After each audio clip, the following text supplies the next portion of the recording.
at least we'll have it up Get and the running. people People going. can see it later. I did press the go button and receiving your content. There it is. We're going to also hit the old Twitter button and should be able to plug in There's... right quick. Oh, I love the little flag. Oh yeah, That flag's cool. Did a little extra there. Where did you steal that from?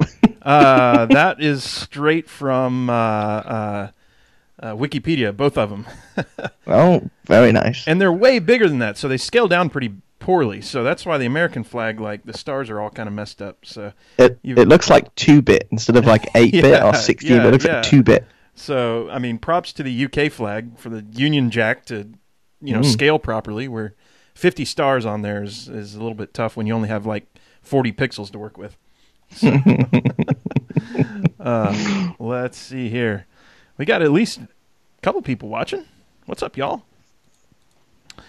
Yeah, we'll get it started here shortly. Y'all. Let's see. Up we go. Up we go. Doing this. If we're videoing to nobody, so be it. We'll have us a show either way. I mean, they should all come out to see the token British guy, right? That's right. That's how this works. Yeah. You got to jump up and down and do jump through the hoop and all that stuff. I like your show notes actually. I think your show notes are quite good. Oh, well, thank you. Well, what do y'all do? Wing it. Andy does.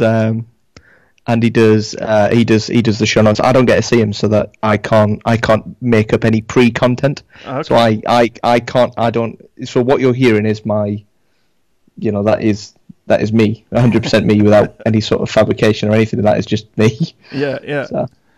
We're oh, thanks, Roger. Listen on the way home from work. That's awesome. Yeah. In order to get all of us or both of us together at the same time, it seemed like a little earlier than usual was going to be the case.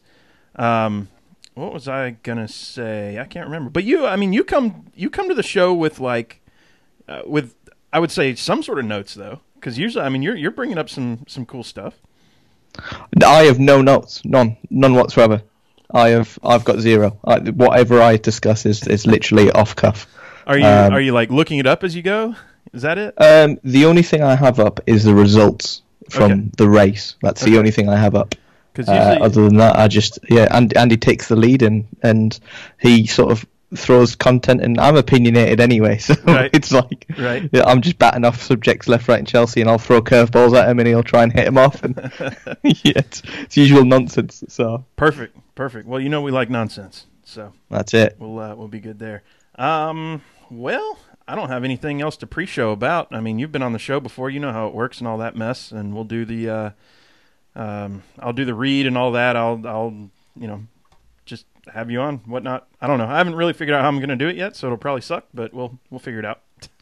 It definitely won't suck. It'll be all right. It'll be cool, man. We'll get there. Yeah. We'll get there. Yeah. Are you ready to do it? I'm ready, mate. Awesome. Well, I will start recording here shortly. Let's make sure that we have everything going. You know what? I'm going to search Jeff Gluck. I'm going to put him on my kind of main Twitter feed so that once the I don't know. Once the schedule comes out, we should be seeing it. Like, you know what I mean? Yeah. I'll get the Facebook up. Yeah. So that hopefully we can capture it from all angles. Go. So we'll move around content as needed for then. So. Oh, it might be up already, actually. Oh, is that so? Yeah, it's up. Where at? NASCAR.com. The image has changed. Okay, schedule shakeup. They reveal it. Wow, that is different. Oh, wow, okay. Wow. The finale will be at ISM. Just check out, it's March the 22nd. March 22nd. Homestead. Wow. Jeez. That's a great idea. Well, I say that's a great idea. Why wouldn't you do Daytona then Miami? Why wouldn't you end on Martinsville? What are you thinking? You're so close. At Martinsville ISM, swap them round. You've got a brilliant final race. Atlanta Motor Speedway, March 15th. Oh, that's fantastic. That's way better. So, very cool. Pocono Raceway is there twice for some bizarre reason. I don't know if that's a typo. Well, I mean, they race it twice. Like once in. Oh, they're going to do it. Oh, back to back. Wait, that would be cool. Back to back races. A summer doubleheader weekend at Pocono. Back to back Cup races on the same weekend. Sure enough. Holy, is that real? Is that a thing? Are we reading this correct? Are we being trolled? I don't know. I think we're being trolled, mate. I don't know if that could be real. All right. Well, it is. It's a double-header weekend for Pocono. Oh, what? Yeah. Let's start the show and we'll we'll get into it. Reactions immediately. We can even move that to first period and talk. So, all right, let's do it. Let's see. Make sure this is ready. All right, cool. I did put a little bit of y'all's intro in there. I'm no Brandon. I can't tool it in there perfectly, but we'll see if it works out all right. So yeah. All right, here we go. We're recording now. You are listening to the MOATF Esports Network.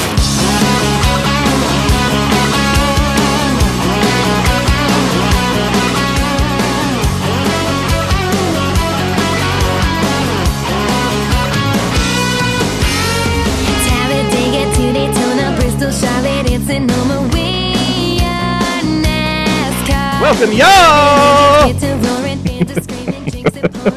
You can only laugh. Y'all know what it is.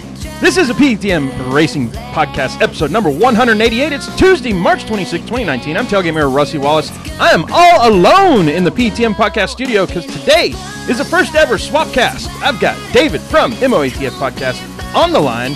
He's going to help me out today, and old Sherwin, he's down in Miami doing Miami stuff this week, so we figured perfect time to try this. David, how's it going? Yeah, it's going really well. I'm so jealous of this entry song, though. It's a good one. So good. It's a good one. I'll tell you what, we'll talk about it in a little bit. Before we do, y'all know what the deal is. This podcast is sponsored by you. That's right. You go to patreon.com/PETM, join the Watch Drink Club for as little as $1 a month to get that free koozie.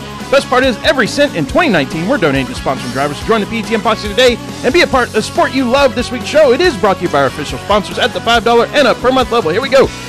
Laura Henshaw, Aaron Bearden, Robert Kemmel, your Coleman Clam, Eric Kepner, Ryan Kiefer, Patrick Cleary, Jeff Brown, Brendan Crowd, Kathy McDonald, Stacey Wright, Brandon Carl, Billy Workman, Rika Porter, Jump Bob, Les Miller, Tommy Witt, Julie Bosley, John Pearson, Eddie Grizz, Third Younger Motorsports, Jason Rudd, David Mullins, Patrick Johnson, Brett Morris, Gail Delaney, and Crystal Smoke. And I had some left in the tank for that one. So wow, that's impressive. That's my that's my only talent anymore. That's all I can do is Micro Machine the the head of the show. Is that your party trick? When you get really drunk, do you just start reeling off loads of stuff? No, like terms and conditions guy. No, I can only do it on our podcast people. So if I get really drunk at a party, I can just be like, hey, I got something for you. Laura Henshaw, Aaron Bearden, Robert Kemmel, your Coleman Clan. What are you doing? Get out of my house. Who invited you? I don't know you. Oh, that's wicked. That's really good. You should do like the lottery or something. And here's our today's winners. It would be great. Right. Well, David, you know how this thing starts every time. What you drinking on tonight? Well, I've been on daddy duty. So I've got a beautiful cup of Yorkshire tea. Yorkshire tea? Because I am balling today. Well, I'm balling out. Oh, if I'm on daddy duty, that Yorkshire tea might have a splash or a big glug of something else in it. So what is Yorkshire tea? Our American audience has to calibrate a little bit here. It's like the strongest tea that you can get. It's like because I'm a northerner. I'm what's considered a northerner in Britain. Yeah. So I'm from Newcastle. It's in the northeast. We drink proper tea, proper strong tea as well. None of this sort of weak pansy. We'll have Lipton's tea. None of that stuff. It's proper Yorkshire tea, proper strong stuff. So those of you that like a good one, that's the one you have. So you can't see through it, is what you're saying. It's not like no. Okay. No, it's like if you looked at it, you'd be without smelling it, you were thinking, is that black coffee or is that a Yorkshire tea? And now how do you take it? Do you take it black or do you take it with something? Well, I'm a pansy, so I take it with 2 sugars and milk. Whereas real people just drink it through a brick or something. I don't know what they do, but it's oh man. So I wanted to, and by the way, so I'm drinking the Serpent Bite out of Orpheus Brewing here in Atlanta.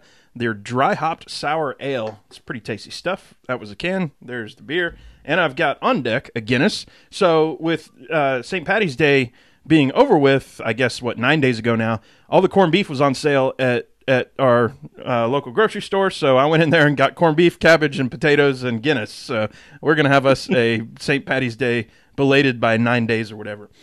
I want to tell a story that happened. It started at Atlanta Motor Speedway. We were there. It was me and Sherwin and Brandon from Lap Traffic, and we're in the media center. And one of the hardest working people there is CJ Walliver, and he is he's been on the show, I think 3 times now, PhD with PETM. And he is one of the hardest working people you've ever seen when he's turned on. When he's working, it's going 100 miles an hour, and dude has so much energy. So we shook hands with him, said, hey, for like a minute, and then I got to run off. We'll see y'all later. And it's totally cool. He comes back later, and without saying a word, he goes, hey, guys, I got to run, but here you go. And he hands us each a deck of baseball cards for all the different Fox announcers, right? And this little devil popped up on my shoulder and said, I know David from MOATF always has something very unique to say about each of the people in these deck. And I think he would really enjoy having this deck, and not only having it, but with a little flair. So what I ended up doing, I told Brandon, I said, hey, Brandon, you got David's address, right? Because I know he had sent you something last year, like one of the trophy or whatever it was for the Fantasy League. And so I said, you got his address, right? He said, yeah. I said, perfect. That means he doesn't even know it's coming. So that makes it even better. A few weeks ago on the show, at the end of the show, y'all might have remembered, I said, I played a prank on somebody out there. Well, it was on David. And so what I did, I went to Walmart. So, David, have you ever been to a Walmart? I have. I have been to a Walmart. Good. I was going to say, if you hadn't, you now own something from Walmart. So that's, you get a little bit of red cred right there. That's it. But I went to Walmart. I got the cheapest frame they had. I think it was $1.19 or something like that. And Don't tell me that. That's next to my bed. That's my pride of place. My boy doesn't even have a picture next to my bed, but Darryl Waltrip does. Well, I went to the diamond store and bought all the diamonds that are around it individually. So it's at least a $200,000 frame for sure. So yeah, I put DW in that in the frame. I sent him all the baseball cards and a few stickers. And put it in the mail. So, David, you pick up your side of the story at this point. Well, I had no idea what's going on, so I come in from work, and the wife's like, there's a package here from America. I'm like, what, from Brandon? She's like, no, it just says it's got pictures in a frame in it. I was like, pictures in a frame? And I'm like, what are you talking about, you crazy woman? So I get the package, and it's on there, and I'm like, I don't recognize the address. I'm like, Georgia. I'm thinking, hold on. I know someone from Georgia. So let me open this up. And the first thing I pull out is the stickers. And I'm like, it's PETM. They sent me the stickers. I was like, Sam, we got some stickers now. I'm like, there's something else in here. And then I pull out the pack of cards. And I'm like, Fox cards. I'm like, here we go. They're making a joke. And then I noticed there was one more thing in there, and it happened to be the DW. And I thought, you cheeky sods. Jesus Christ. So yeah, it's next to my bed. It's next to my bed. It's on the. It's like I'll have to take a picture. I've got a lamp where my phone sits, and on there is DW in all his pride, all his glory. The man himself. That's I need a picture of it just to satiate my own prankiness here. But that was so much fun to do. I didn't expect it at all. You got me totally off guard. I was. They were telling me how to fill out the paperwork because I had to fill out some sort of customs form when I'm sending it, and they said, okay, do you and I wrote, they put value on there, and I just put 0 next to everything, and they said, are you sure you don't want to claim the value? And I what I came out of my mouth was, no, it's fine, it's sentimental or something like that. What I was thinking in my head was, I'm pretty sure the recipient is going to consider this less than garbage, so it's even worse value than 0. But I stuck to the no. It's just worth 0. So no, what I'm going to do is I'm going to swap them out every now and again. So every time, say, Michael Waltrip does something stupid, which there's quite a few of them occasions. Yeah. Often, I would add, I might put him in there, or if I'm feeling a bit nostalgic, I'll put Jeff Gordon in there. You never know. I'll just swap them around. I might even print a picture of you and Sherman and put you in there. Oh, now that we just don't know. That is flattery, is all that I'm concerned. So that's fine. You can throw darts at it and shoot guns at it for all I care. Well, we don't get guns over here. We're not allowed pocket knives. Never mind guns. Spitballs. I don't know. Yeah, that's it. We'll get some darts out. Well, you're wearing a T-shirt today, and you told me what it is in the very brief pre-show that we had. But tell the folks what you got on. So I've got a Selinsgrove Speedway T-shirt on from is it Selinsgrove? Selinsgrove. I think you would be the absolute authority on the pronunciation of it of anyone who's listening to this show. Well, I'm going to go with Selinsgrove. So it's a T-shirt from the track. Now I say that, by the way, and watch Andrew correct you later on in the week. Oh, 100%. You'll listen to this and you'll just be sat there going, moron. He's a moron. He's a moron, like that. He will. But me and Andrew went to Pocono last year, and it was Andrew's idea. He said, we've got to see dirt racing before we go home. Like, we've got to do it. And I was like, yeah, come on, you find a track, we'll go. And it was Selinsgrove. So we went over there, we watched some 360 sprint cars, which are mental, by the way. 360 sprint cars are just out of this world. I don't even know how they turn. They're just, they're flying down, the back end flies out, they go around what can only be described as the cushion. You've probably heard that in the NASCAR broadcast. They mention it every 4 seconds. It's some of the best racing I've ever seen. Door to door, just so much respect. It was great. It was really cool. And in a similar manner, you said you saw the Christopher Bell thing this weekend. If you hadn't watched that video, y'all need to go out and watch it. But how crazy was that one? And I think that's what people come to expect when they watch this dirt racing. Is like anything can happen. Someone's riding the top, the cushion, so to speak. I've heard that a few times. Someone's riding the bottom, and then they come together on the last lap, and something crazy happens. And Christopher Bell went upside down. It was brilliant to watch, and obviously because of the safety gear that these guys have got, he walked away completely unscathed. It was one hell of a show. So, fair play to them. They really do put a good show on. They really do. Absolutely. I forgot to mention this in the story about playing the prank on you, that I believe where you live. I'm not gonna give out your address or anything, but I will say you have the most British sounding like city/county. It was Daventry, Northamptonshire. I was like, if I tried to come up with a British town name, Daventry, Northamptonshire would probably still beat it. Doesn't matter. It's pretty British. I mean, if it was London, it would have been all the better. But Northamptonshire is definitely it's definitely up there. It's been proper British. Right. I live in Apple Pie, Georgia, or now that's pretty American. Let's be honest. Apple Pie. Well, no, that's what I'm saying. I'm trying to think of an equivalent, but there's no Apple Pie, Georgia. There's no, that I just made that up. Like, what would be the equivalent of a U.S. sounding name? Maybe like something like Charleston. Anything with a "t" on the end of it. Charleston. That's something like that. That sounds like proper American. Okay. So anything with hills in the name. If you're listening out of Charleston, South Carolina today, or any of the other dozen Charlestons I believe we have, especially on the Eastern Seaboard, then give us a shout. The most American one, probably Mooresville. I mean, Mooresville just sounds, it sounds like a hunting place. I grew up. Like you go there, you shoot some deer. Do you know what I mean? I grew up in a town called Snellville, Georgia. That was Snellville? Snellville, yep. And look it up. You can look it up right now on Wikipedia. It has a town motto. The town motto is "Everybody's somebody in Snellville." So There's T-shirts, bumper stickers, all the rest of it for that little bitty town of, I guess it's bigger now, but of a few thousand people at the time. Everybody was somebody in Snellville. So do you know what? When you said that, I immediately thought of the Grinch. As if that was the place in something like the Grinch. that was Whoville, right? That's cool.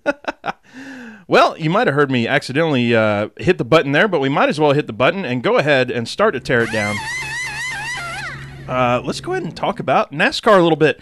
And we're diverting from the show notes because NASCAR said at 4 o'clock p.m. they will be announcing the new schedule. It is now 4:23.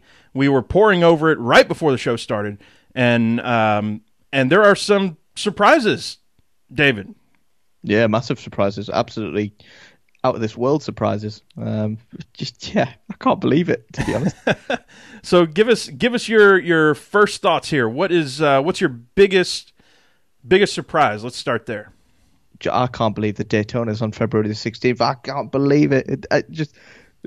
No, it's not. It's probably the. Well, scroll down, sir. You'll have some real bombshells. Slow down. You're gonna get a sock in the mouth in the minute when you scroll down. Mm-hmm. No, Pocono doubleheader. I mean, that's insane.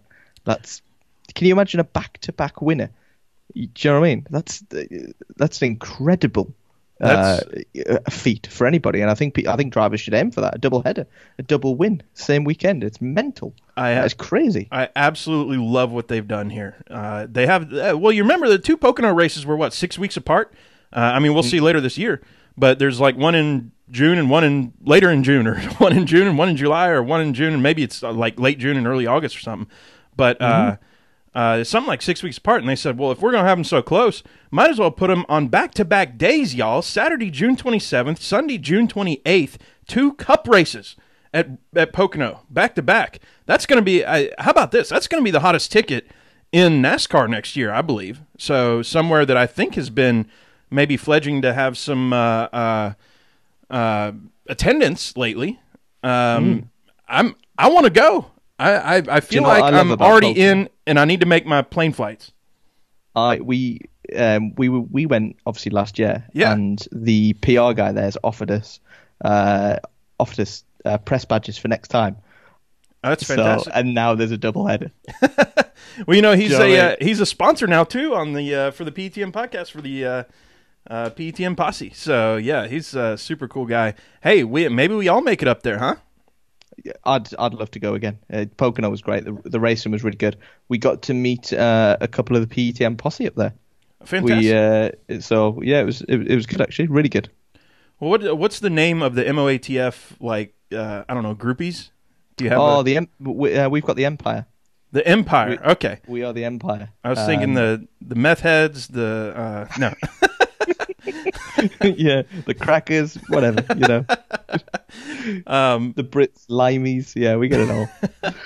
So something near and dear to my heart, Atlanta Motor Speedway gets a March 15th date. So we're Daytona, then straight out to Vegas. We're not messing around, and then California, Phoenix, and then come back to Atlanta. The way it kind of should have been, although there was some talk, David, of the Daytona 500 even being moved around and them starting maybe out west or starting in Miami or something like that. But they're going to Miami right after Atlanta, which means, I guess, number 2 biggest thing, that's Miami's race, is right after Atlanta in March, and then the finale is going to be at ISM. What do you think about that? To look at it, that's great. ISM have put a lot of money into their raceway, so it does make sense that to put that on the final race. But they're so close. Martinsville's November the 1st. Can you imagine a final race? So the final 4 are in Martinsville. You couldn't even if you were a betting man, you couldn't put a bet on that. Because Martinsville's such an incredibly tough place that you don't know if people are going to come through it. Do you know what I mean? I think they've missed a trick there, just a little one, putting Martinsville there in ISM. But I like ISM. It's a good racetrack. So no, it's really good. I did quickly think, and I don't know what your take on this is, but with Pocono Raceway, it introduces a new thing for crew chiefs. Because say, for instance, June the 27th, you do the Pocono race, you have a good race, but you don't win. You've got time to make tweaks to your car before you go out and do it again. Oh, exactly. It's a crew chief's dream. You get a double take on one race. You can go at it again, and it brings a whole new way for it. It's brilliant. As I'm scrolling through here, some of these decisions, I think they are actually trying to do something different. What have we said for so many years? And I know we've got the contracts in place and all this other stuff, but for the last several years, it's, man, the schedule's getting stale. Where people saying too many weekends or too many races or whatever you want to call it. They're starting to do something right here, and maybe this time next year when we're talking about the 2021 schedule, they go even further. They go even a little crazier, and I've actually got something to talk about with that later on in the show. But so the two Poconos ending at Phoenix, the August 29th, the last race before the playoffs. I almost said Chase because Chase. I mean, all the rhyming and stuff. Last one before the playoffs is Daytona. So they've moved July 4th weekend. Well, they didn't move the weekend, obviously, but they moved the race to August 29th. July 4th weekend will be Indianapolis. So what do you think about that? You win Daytona to get in. What's your thoughts, David? I think it opens it up. I think that's really clever. Because the plate races are such a, it's a lottery. But if you win the lottery, you should get the greatest, the greatest prize, and that would be a slot in the the final 16. So I think that's a brilliant move. I think it's absolutely brilliant. 2 weekends off in a row, July 26th and August 2nd, are both off weekends. I don't know why they would want to do 2 off weekends in a row like that. Maybe, I don't know, some sort of spacing or whatever, but interesting there. I'm sure plenty of people who actually think about this stuff and write about it for a living will give us some more information about that. So let's talk about playoffs then. The first round will be Darlington, Richmond, Bristol. I mean, the biggest one there is a mile and a third. Yeah. I don't even know what to say on it, to be fair. So Darlington's always a good race. The Richmond, I can take it or leave it, but Bristol's, that's my track. I love that track. Richmond's been really good lately. Well, we got to get you out here to go to Bristol, man. But I like how they have sort of done this one with, we're going to talk short tracks. We're going to start, I know a mile and a third, the dirt guys are going to get after me about Darlington, quote unquote short track, but it's not a mile and a half or super speedway. And Richmond, mile, and Bristol, is obviously Bristol. And then we go on to, I said the longest one there is a mile and a third. In the second round, the smallest one's a mile and a half. And it's the smallest one by a bunch. We go to Vegas, Dega, and then it says Charlotte, and I assume that's Roval. I hope so. Yeah, I absolutely hope so, because putting the Roval in there is that's a smart move. I was hoping to see more road tracks on the old schedule, but the Roval was great to watch. So put it into the playoffs, great move, and it'll obviously bring a lot of controversy, I'm sure. So. Sunday, October 11th, that will be next year my 12th wedding anniversary, assuming that, that we last another 2 years. But that will be my 12th wedding anniversary day. So perhaps I can convince the old lady that that's what we have to do for our anniversary. I'm not sure if she'll bite, but we'll see. I mean, you could try. You could definitely try. Someone's put in the chat Cota. I'd love to see the cup car at Cota. Jeez. Yeah. I love it. Being said, seeing Jimmy Johnson go through the S's. Yeah. So then what do we have? Kansas, Texas, Martinsville. So I think they liked what happened at Martinsville so much last year that they said, well, why don't we just make that the last race to get into the finals? Yeah, the last hurrah. So basically what you want to do is you want to hope that Kevin Harvick crashes out at that point, because if you go to ISM with Kevin Harvick, you're going to have to dump him. You're going to have to wreck him, because he is king round there. Yeah. He is the king.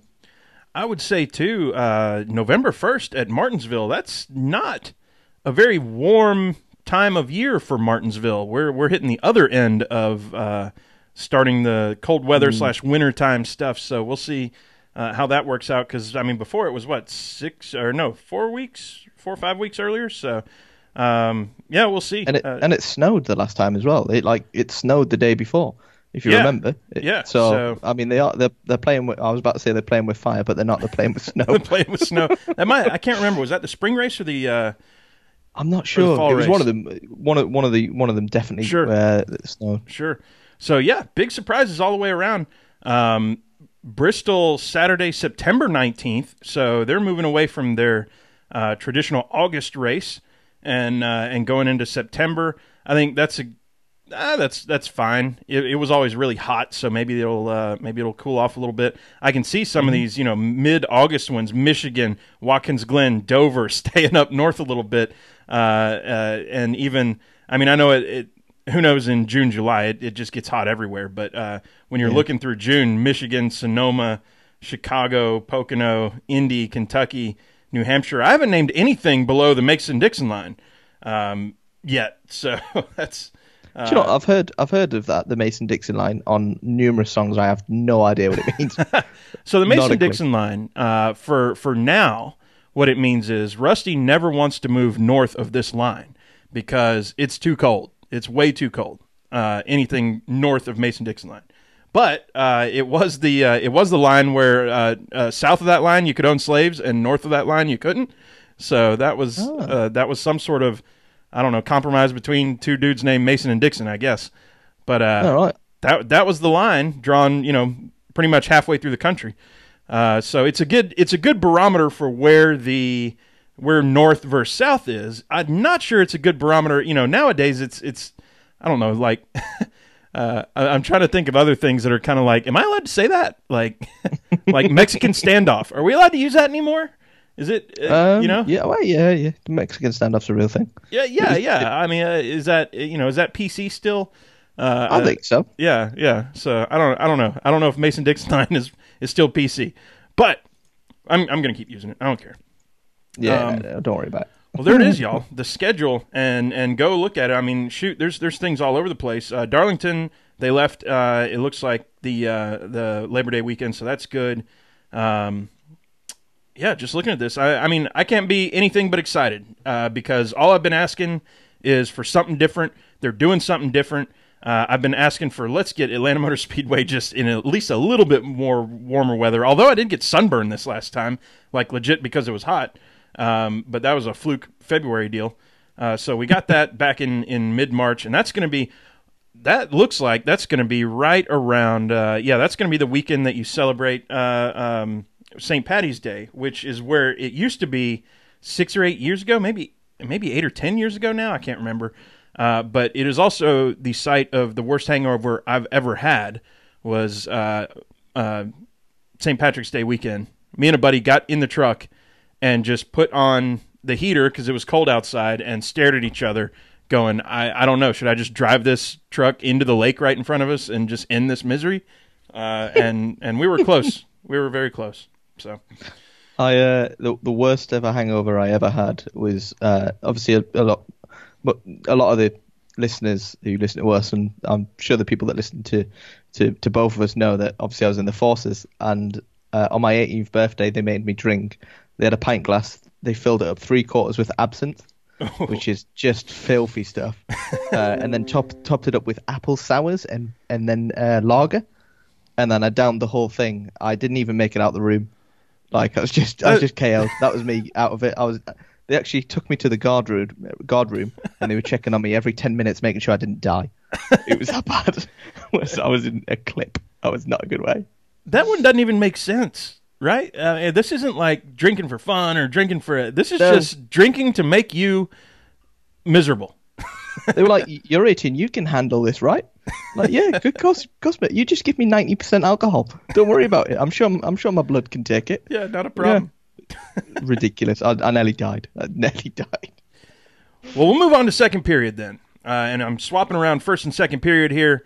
NASCAR, you know what? So this last weekend, I thought NASCAR, I thought the races have been okay so far. Not great, not terrible. I've been okay with them. And again, we're still kind of figuring out because of the new package, in spite of the new package, or is Rusty just buying into this whole hey, these things are good and NASCAR made it that way, totally manufactured stuff. Whatever it is, I still felt like in the general public's eye that NASCAR kind of needed a bump this weekend with the racing. They needed something. Everybody's anticipating Martinsville coming up. Here comes Martinsville. So at least we know Martinsville will be good.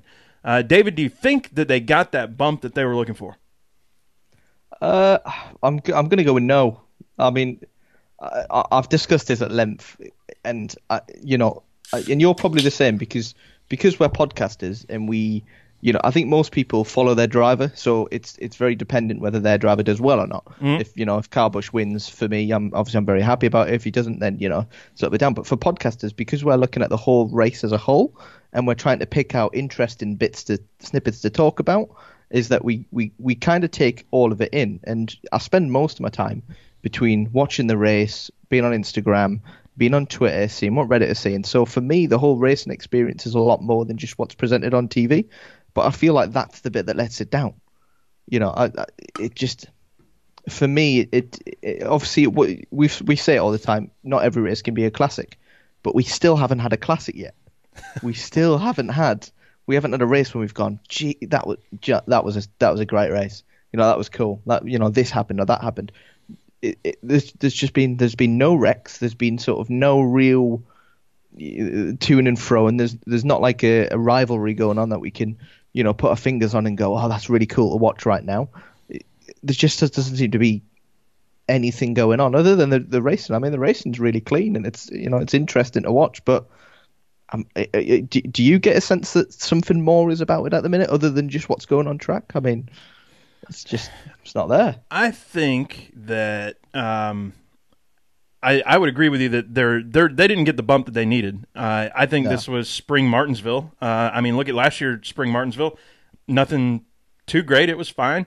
What did Brad lead? 440 something laps out of that race. I mean, just crazy amount of laps. You shouldn't really see that at Martinsville, but sometimes you see that. And I think you made a great point right there.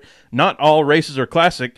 But no race has been a classic thus far. So I think you're onto something there. When will we see something that is a classic? I don't know. It might take road courses before we get there. I'm not sure. But I don't know. I was surprised by that. I wrote in the show notes, were there any surprises? I was surprised a little bit that we didn't get a little bit more in the lead change category. Brad was obviously class of the field. Even behind him, though, we've been talking for a while that, well, and I think you've said this on your show, which is you really don't get to see the back of the pack, or the middle, or other things going on. Well, if you're paying attention to those, it still wasn't all that crazy back there. But it was Martinsville, and so I still felt like there was, like when Chase took the lead, holy crap, I was beside myself. My eyeballs were all over the TV. The fans were going nuts. Everybody in the stands took their shirts off and stuff and started waving it. Like that's the kind of excitement, I think, in the middle of a race that really helps. But to the point overall, I'm not sure they got that bump that they were looking for. No, I don't know if it's. I don't know. I as a looking in, I can't put my finger on what's wrong. I can't say, well, it's the package or it's the teams or this. It seems to be lacking just a couple of points. Mm-hmm. It's lacking a rivalry, and it's lacking competitiveness. And I don't mean as in competitiveness as with the drivers. It's like they're not. I don't know. There's not like that pass. There's not constant passes going on. There's not. Or at least we're not showing them. Do you know what I mean? There's obviously lots of passes going on. It's that's the kind of track it is, but we're not getting shown that, and I don't know. I mean, it's hard to explain, but we'll see in the coming weeks because we've got some big tracks coming up. So we'll see what they can do.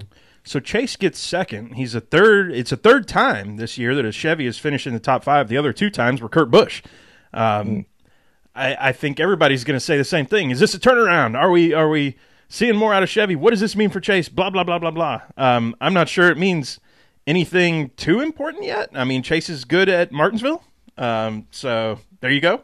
But Chevy, the fact that they don't have another team in the top five means that the other two had at least two. One of them had at least, you get what I'm saying, the math, right? Yeah. So I don't know. Are we is this good for Chevy, or is this like still Chevy's on a I don't know, on watch? Well, I mean, yeah, I've got to give this out to Andy. It was Andy's point. Is that there's a sort of, not an alliance, but the sort of help between the Ford and the Toyota teams, or at least the houses, and then Chevy don't really have that, and you've only got HMS, and then is it Matt DiBenedetto? Not Matt DiBenedetto. There's another team, Chip Ganassi. So there's not a lot of Chevy power in there that can figure out what's going wrong, or whether it's an engine problem, or whether it's an aero problem, or whatever's going on. There doesn't seem to be enough of them, to get that sort of information, or by the looks of it anyway. The only person who's really, well, there's two people. You got Chase Elliott that's every now and again, but Kurt Busch seems really strong this season. But the Toyotas and the Fords have really got their stuff together right now. Team Penske look absolutely brilliant. All three of them, I'd say, would be in the final 8, definitely, 100%, and at least 2 of them, and I can see them at least 2 in the final 4. So I think Ford and Toyota have just done a really good job of getting their stuff sorted, and their drivers are, by the looks of it, more suited to the newer package. That sort of plate racy kind of thing that they're doing at the minute. They just seem more comfortable with it. So I don't know if that's got anything to do with it. So finally, Kyle Busch gets out of his car, and he's sporting I would say maybe like a 3-day beard. Do you think the beard is it on or is it off? Now, I'm a beard guy. You're a beard guy. In a way, in a way, I can't grow from like the top of the sideburn to the bottom of the ear. I don't know what sort of genetics that I gained or gathered for that. So if I have to grow a beard, I also have to grow my hair out and like comb over the side. You know what I mean? So I have to comb over my sideburns so that I can get that portion, and then the rest of it, sort of fills in.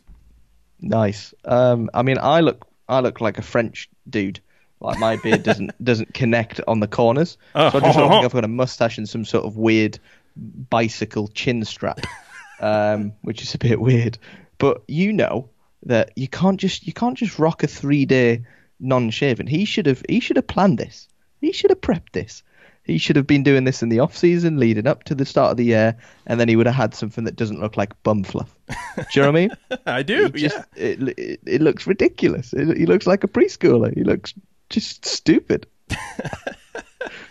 Oh man, yeah. Who was it? Oh, it was Jeff Gordon. You remember? Or if you've seen pictures or remembered it, in the early '90s when everybody called him Babyface. So he grew a mustache, and then he looked like a babyface with like a stick-on mustache or trash stash thing. Like, it was terrible. Yeah. So yeah. It looked like the Monopoly Man. It was ridiculous.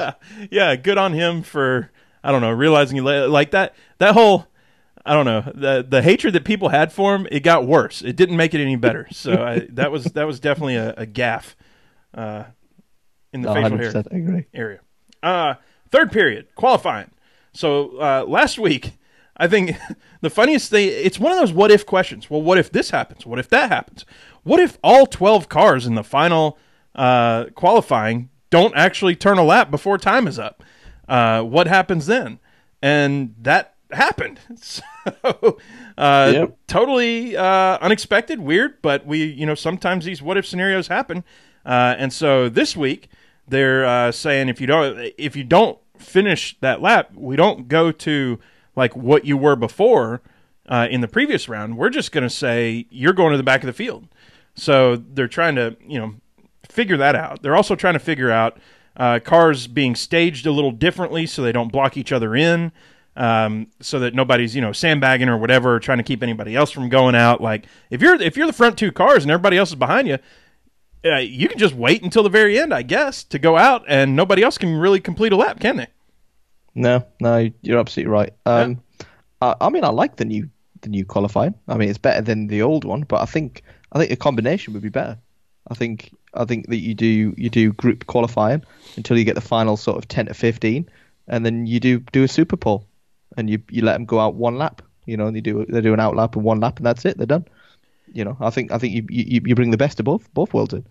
People like group, people like singular, so let's give them both. Settle it that way.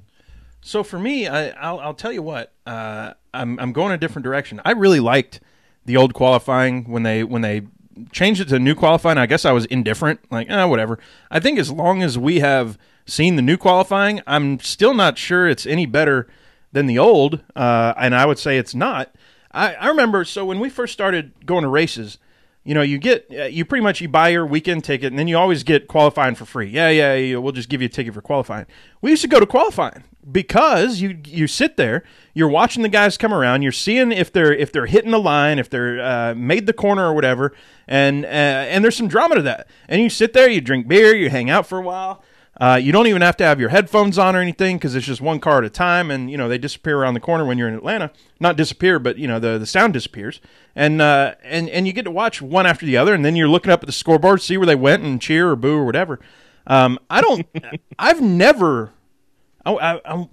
to think. I don't think I've ever been to a qualifying in this new format because every time we go, you want to watch Q? And we go, no, let's just go back to campsite, drink beer.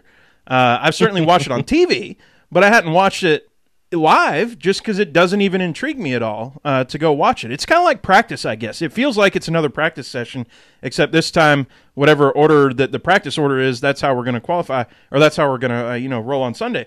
So I'm not intrigued by this format of qualifying, able to watch it. And I've been fairly quiet on that. But Vince Welch yesterday said that winning a pole or setting a fast time in single-car qualifying used to mean something and provide a level of excitement and pride. He said, I think real racers enjoy proving that they have the fastest car without a draft. So I don't think it's boring, but that's just me. Meanwhile, Senior Vice President of Competition Scott Miller says it's boring, expensive, and doesn't put on a good show when we're talking about single-car qualifying. So it's more, maybe it's just a nostalgia factor at this point because as long as he's around, we're not going to have it. But I really like single-car qualifying. I'm fine with it. What about the argument? Someone in the chat just mentioned this about the spotlight, but you get cars that are further back in the field. Your Corey LaJoys or what have you, that they get the shot in the limelight. Their sponsors get put on big screen. The sponsors can see the car. Surely that's good for the teams. Seeing that your one car on the TV, you're getting your moment. Regardless whether you're a Penske or a LaJoy, you're on there. What's your take on that? I think it's great. Because you get like you just said, you get as much airtime as Kyle Busch does, or as Jimmy Johnson, or as Ryan Newman, who used to get the pole by like 4 miles an hour at Atlanta every time, amazingly. So I'm totally in for that. And these back marker guys who get some amount of, and then in between you can talk to them too. So everybody gets to talk too. So everybody, if they want to, they can talk to him afterwards. And the way that it plays out, where just depending on the qualifying order and all that, you might have a guy who's in junk, but he was able, there's 10 cars that have gone out, and now he's currently second, and he's locked in to make the race. They're going to go talk to him too. Hey, congrats, you made the race today, or for Sunday. And I think the spotlight thing is a big deal. I like that too. So I don't know. The more and more I think about it, the more I really like single car qualifying. Dadgummit. Yeah, they try to change it.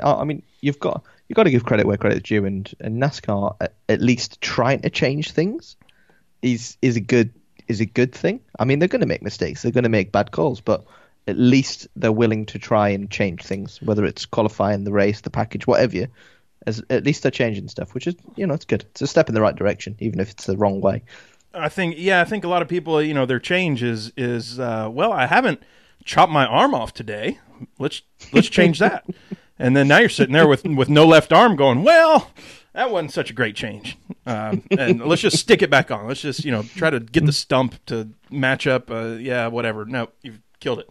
So anyway, but we talked about the schedule change. I'm digging it. The more and more I sit here and stew on it and think about it, I'm digging it. So no, I'm digging it. Fourth period, Geico reportedly upping their sponsorship next year.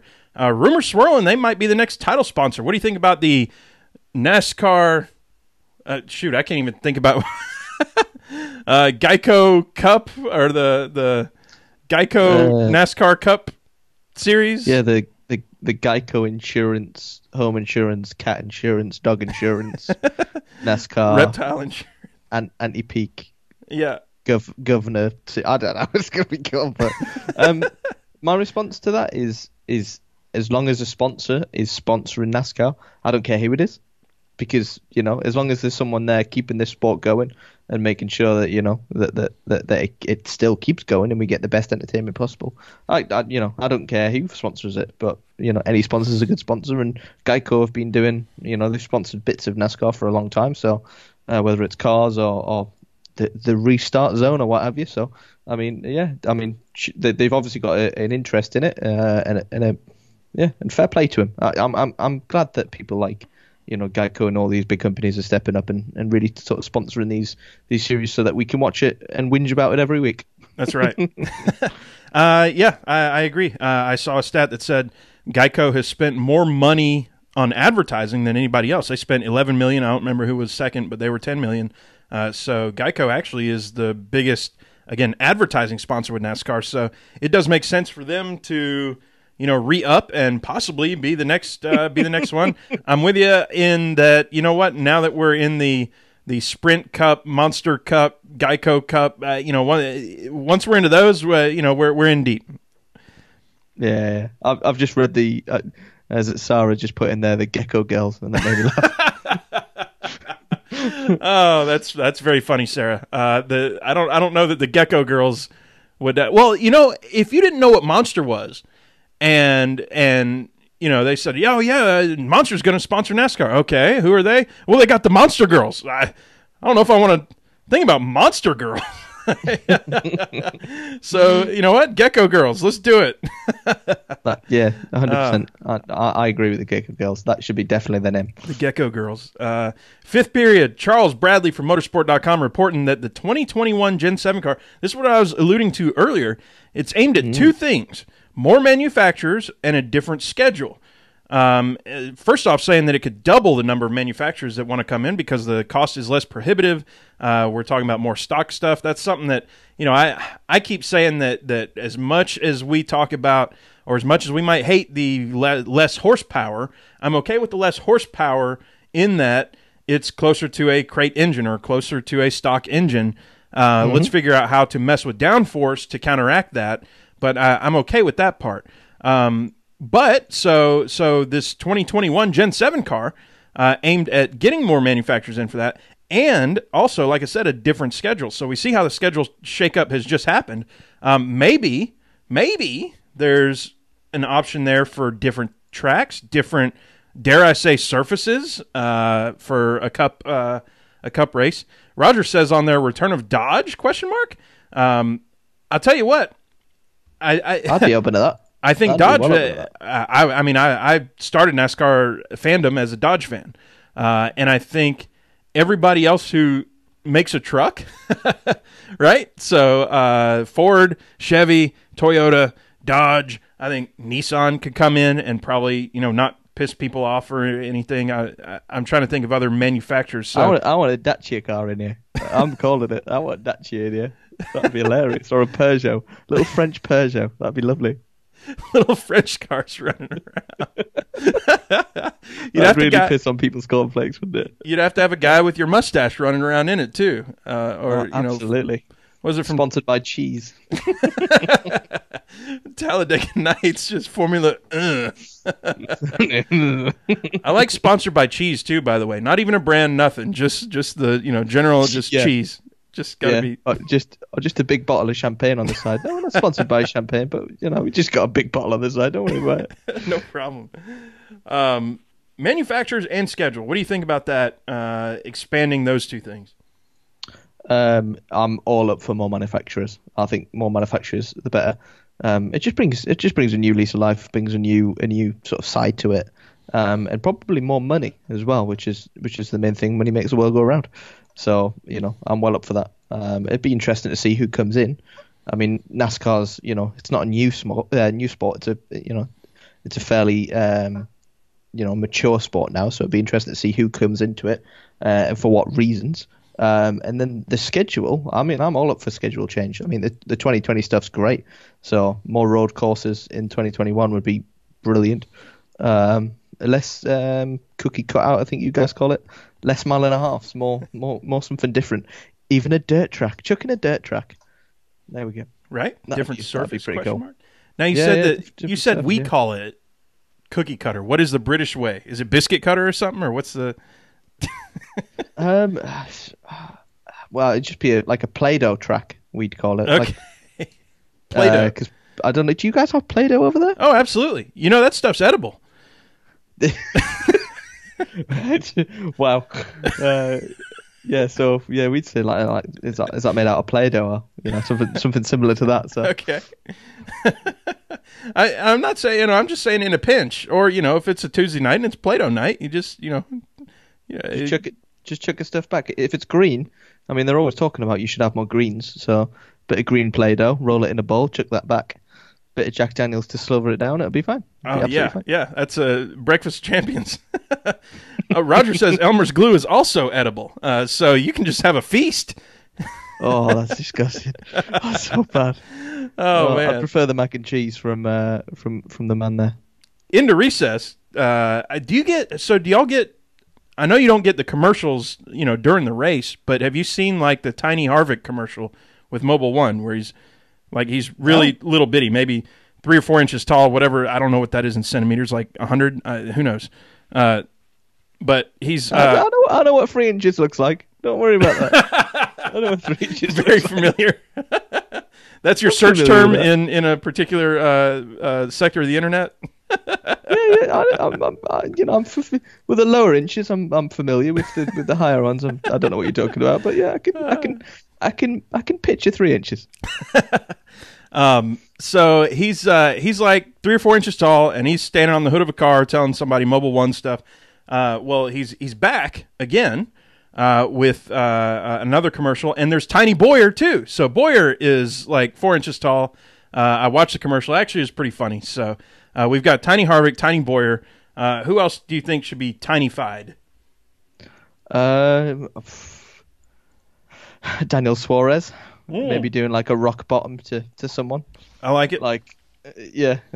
Little tiny Suarez. Who else? Ryan Newman. Can you imagine like a little 3-inch Ryan Newman? Now you're talking. That's funny. He's like 3 inches tall, but 3 inches like shoulder length. And especially like if his voice were to go higher too, and then just see him like get pissed off and just stomp around and run amok and dadgummit, I can't believe blah, blah, blah. That's a good one. I like that. He was the guy that crashed. He was the guy that Ryan Preece went into the back to. Oh, what's his name? What was he? He's one of the backpack runners. I can't remember his name. He's a really big guy as well. Oh, that's gonna annoy me. I'm gonna search it while you talk, and then I'll bring. Are you talking BJ? Yes. Okay. BJ. Yeah. He's a big dude, so he'd be quite interesting to see. Quite small. Yeah. I like it. Good calls all the way around. But if y'all haven't seen it, Tiny Harvick, Tiny Boyer, good stuff. We got some questions in. Mick Rose at GoDucks42 _Mick. Gibson. Cheetah Ducks at Mick. Cheetah Ducks. That's what he is. Cheetah Ducks. From the Lab Traffic Fantasy. Absolutely. So Gibbs and Penske have won every race so far. What track does that streak end at? What do you think? Ooh. I'm going to go with Bristol. I'm going with Bristol. So, I mean, I like that, except the modern day, Bristol guru is, running Kyle for Gibbs.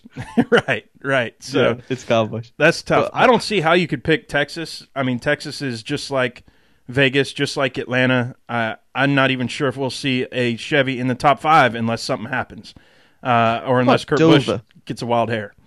What about Dover? Because Jimmy Johnson's a bit of the Dover legend, isn't he? So he is. I don't know if he's got the car under him to do it. And yeah, that's something we'll have to see. With this whole new package stuff, anything goes. Who knows? I think Talladega has become a racer's sort of super speedway. I'm digging it more than Daytona lately, and I was on like a 5 or 6 year boycott of Talladega. So Richmond stands in between all those. I think Richmond is a possibility. If it doesn't happen at Richmond, I'm not sure that it happens or if it doesn't happen at Richmond or Dover, shoot, it could be Sonoma, June, before we see that broken. How crazy would that be? That's pretty crazy. It's weird to think it's weird to think that someone like Jamie Johnson, you can't see him winning. Someone like Kyle Larson, who's so good in the car, you just can't see him winning at the minute. The other two manufacturers are so far ahead at the minute. It's borderline ridiculous. I mean, you look at Pocono Raceway. I mean, I've already got a Ford winning that already in my head. Mm-hmm. It's I don't know. It's crazy. I think Dover or Bristol. And the only reason I say Bristol is because it is a bit of a lottery as to who gets it done there, depending on traffic and crashes and all the rest of it. So yeah, for sure. I'm afraid that NASCAR may have neutered Kyle Larson's racing style with this package, because we're talking about places where he shines is the places where this package comes into play. And if you're not rail riding, if you're just wide open the whole way through, well, the fastest way around the track wide open is just run the bottom line the whole way. I mean, that's just math, Yeah. And that's not his forte, I guess. So I don't know. I hope that isn't the case, but we'll have to see. Once we, I say see once we get to Miami, but shoot, that's the last one. We'll have to get a few more of these 1.5 miles in and see what's going on. I love that neutered. Neutered. It does. This new package has really played into the hands of the plate racers. In the way that you can hold it wide open as long as you've got the biggie balls to go for it. You get it done. Yeah. So we'll just have to see what happens, I suppose. Well, before we gas it up, I want to give a quick shout out. We had our 230th subscriber on YouTube. If you're not subscribed on YouTube, go and give us the old button click there. We just do that once a week sort of deal, and you won't get spammed and all that. But give us the old sub on YouTube. Thank you, Chad Ramsey, for being our 230th subscriber on the YouTube. With that, I need to do some live editing here and get our gas it up, whatever sound effect it is. This happens all the time with us. You'd think I'd figured out by now how to do this instead of stalling. There it is. Good stall. Right? So, NASCAR, going to Texas. So, I wrote in here Rusty's London story. So, the first time I went to London, I am just sitting there. We're sitting outside, me and a coworker. It was for a work trip at some pub, and we're drinking, having a pint, if you will, of what I call warm flat beer, because my dad called it that. You going to London? That's where they serve that warm flat beer, meaning the hand drawn cask, right? Because it's warmer and it's flatter. And by the way, it's my favorite type of beer. I love warm flat beer. I love cask beer. So I was in hog heaven, but so I, as a term of endearment, I call it warm flat beer. We're sitting out there drinking warm flat beer, and it was just me and this other lady, not the lady, but my other coworker. And this lady walks up and asks us out of the blue in British accent, "Oh, are you from Texas?" And I was like, "Texas, huh? Is that?" So my question to you is every Southern accent Texas for you? Kind of like every British accent to me is what, London? So is every I don't know, Southern American accent Texas? Kind of. Yeah. I mean, there's two different accents. You've got like what I call the Texas, and now I call the Georgia. Okay. There's like a hard, slow accent, like a Southern accent that's really slow. Yep. That's Texas. Okay. Then speed it up a little bit, and there's your Georgia. Speed it up a little bit, and you get Georgia. Okay. That's it. And I mean, that's that. Yeah, basically, but yeah, it's the Southern accents. Everyone in America sounds Southern to us, like everyone sounds like they're from London to you. So. I would like to put up a like Midwestern, very nasal accent, a very Brooklyn, New York accent. Let's see, California, like surfer dude, Valley girl accent, and then a deep Southern accent all next to each other, and you'd see the difference there. What's like the range? Because I would say those are the four basic categories, right? I mean, you can say Southern accent, and you can cover from Texas to South Georgia, right? Now there's distinctions in between those. I mean, listen to Ward Burton talk versus listen to I don't know, anybody else, I guess, who's from the South talk, and you'll get something different. But what are the top 4 categories for you in British accents? You've probably got Scottish, Geordie, Manc. There's quite a few. Oh man, those are like the major. So what's the difference? So if I were to say, so in the U.S. Midwestern, like, oh crap, I got to get up on the roof. I bought a dozen eggs today. That kind of accent. Obviously, sorry to my folks in the Midwest. I'm doing a horrible job here, and then the New York, the Brooklyn accent, that kind of thing. And then what is it out? Surfer dude. Oh yeah. Oh no, totally cool dude. Sort of accent out in the West, and hopefully I'm representing the Southern accent just fine. So what do they sound like differently to you? The major. I mean, for me, Devon is probably the most different to my accent. Okay. So Devon's like a farmer accent. So it's like a real. I don't even know how it's. You'd be like, all right, mate, you got my tractor. That's how they talk. Okay. That's how they talk. And the further sort of south you get, the more they like, tractor. Have you really got my tractor? And that's how they get. So the more southern you go from Devon, the slower they get. Whereas Geordie's, where I'm from, it's really, really quick, and there's a lot of slang and a lot of words. It's essentially another language. Geordie is another language. There's words that I use that Andy doesn't even understand. It's crazy. And then Manx have got like their little language, and then you've got Scouse. You've got Brummies, you've got Midlandser. So where Andy's from originally, that's your Midland sort of thing. And then you've got Norfolk, and they sound different out there. And then if you've got the Welsh, the Boyo, you got them. And then the Scottish are really aggressive. Scotland, aggressive. They're up there. And then obviously you got the Londoners who, that sort of accent. So there's so many, and this in each dialect they've got words for different things. Like say for instance the word friend, you've got mucker, you got buddy, you got pal. Geordie would be Mara, so Mara means friend in Geordie. Mara. So there's Mara, yeah. So okay. It'd be like Yari Mara, and that'd be hello, how are you? Like another Geordie phrase is Hadaway and shite, which is are you joking me? That's so break that one down though. What was it? So the first bit is Hadaway. Hadaway? So it's like Hadaway the band that shite. sings a song where you what was it? The Butabi Brothers? What is that called? What is love, baby? Don't hurt me. Oh yeah. The band name was Hadaway. Come on, work with me.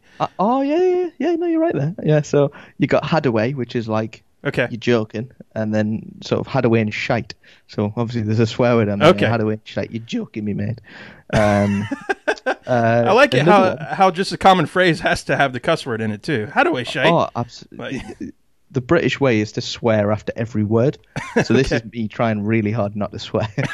But yeah, we swear a lot. Well, the swear words in, you can say pretty much most. Now, the four-letter words that have a U in them, we shy away from. But what was it? What was it when we were all talking? There was like punter or tosser or what was? I can't remember what you said. Wanker. Wanker was it.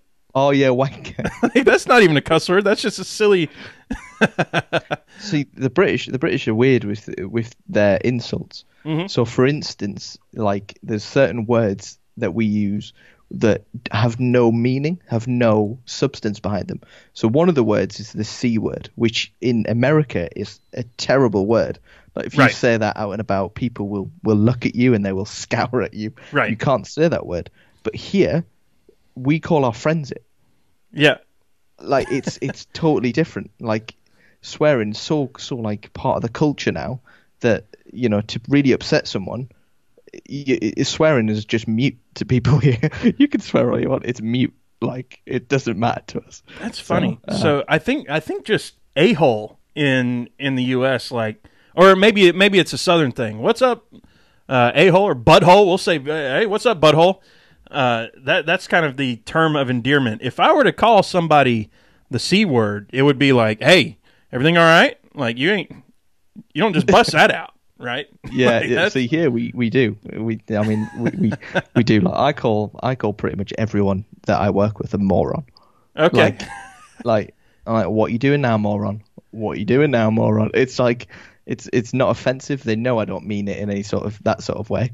So swear words just irrelevant to the British people now. But you come up with something even more offensive. I think you have to have it in that British accent though, because if I do it, it's moron, right? And now it sounds like I'm, hey, what's up, moron? Like I'm calling him, differently abled, right? I'm calling him, mentally handicapped at this point.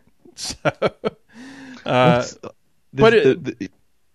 is one. I don't know if I can say it or not, but I'll not say it. Just say it. Just say it. Who cares? We're in the all right. PETM After Dark starts now, even though it's still light out here in Atlanta. It's a northern thing. It's a Geordie thing. Okay. But we call people that are really annoying us Jap size. I wouldn't even know what that means. It's to do with the male genitalia and the sort of the area in which the urine comes out. That slit there. That's what they call, and that's like really bad in Geordie. So that's the worst one you can call someone. It's like if we called somebody a dickhole, is what you're saying. Yeah. Okay. It's the exact same thing. That's the exact same thing. Yeah. That's and how do you pronounce it or say it? Japsai. It's Japsai. Okay. Yeah. It's so funny. I'm going to be running around calling people that and see if there's any British people around that crank their heads and go, wait a second. How does he know this? Oh, man. So, thank you for the discussion. Let's go ahead and make some picks. Here's Junior. That might not have been as loud as I wanted it to be, but whatever. Let's go ahead and do some picks. So last week, Brooks Taylor picked Hamlin, who finished 5th. I picked Boyer, who finished 7th, and Sherwin picked Kurt, who finished 12th. So in the rule system that we have, we do not do a make it, take it. However, I did text Sherwin earlier, who, like I said, this week down in Miami, he has picked Chase Elliott. So despite the fact that Chase or that Chevy has only gotten those 3 top 5 so far, but Chase coming off a 2nd place win. He's saying at Texas, heck with it. It's a 1.5-miler. Chase, on paper, should be really good at this kind of track. We'll see what happens if Chevy is up to the task. So, with that, David, we'll give you the pick for the Cup race. I'm going to go Ryan Blaney. Ryan Blaney. Very nice pick. Where does that, is that coming from the heart or coming from the head? A bit of both. I mean, I really rate Blaney as he is. I think he's a brilliant racer. But I think with the Penske boys behind him, I really think he's going to go places this season. So I think Blaney's a great pick. He's performed all seasons so far. So I can't see him not performing well. And plus, I mean, he finished 4th or 5th at Auto Club. He's doing really well there. I'm going with him. That's what I'm going with. Well, to Mick Rose's point, it would be very difficult for me not to pick a Gibbs or Penske car. And I am absolutely, it's time, Kyle Busch. With the double barrel middle fingers, having done it at Texas before, I think Kyle takes this one. And you know what? I'm going to go ahead and say, I think Kyle wins this by 4 seconds or more. Shit. Right? I'm throwing it out there. We'll see what happens. Way to throw a hot dog down there. Go on. You go there. So with that, David, I'm going to close this thing out. Man, thanks for being on for the first ever Swapcast. I really hope people enjoyed it. And, if you've got any comments, if you're like, you know what, that was awesome, or you know what, I'd rather see David with Sherwin because Rusty, you suck, or you know what, you need to replace Sherwin with David because whatever. Give us the old shout. Let us know what you thought. And David, let the folks know where they can find you. You can find us at MOATF Podcast. Just follow us on Twitter, Instagram. We're on there. Facebook. It's all good. There you go. He's on Twitter and Twitter. Both of them. Twitter. So, y'all know what the deal is with us. PETMpodcast.com, at PETM Podcast. As always, I'm Tailgate Mayor Rusty Wallace, at Tailgate Mayor, and my partner in crime, who, once again, down in South Florida, pregame engineer Andrew Sherwin, at pregame engineer. And as always, we'll talk to y'all next week. See you later. Later.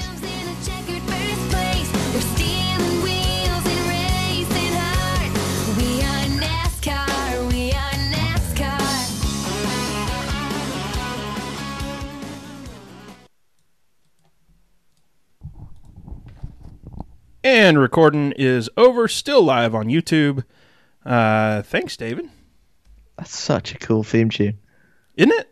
Such a cool theme tune. So the we had Sydney on. The whole story is we had Sydney on, and then she dropped that song and sent it to us, and we're like, this is amazing. Could we use that on our show? She said, yeah, sure, no problem.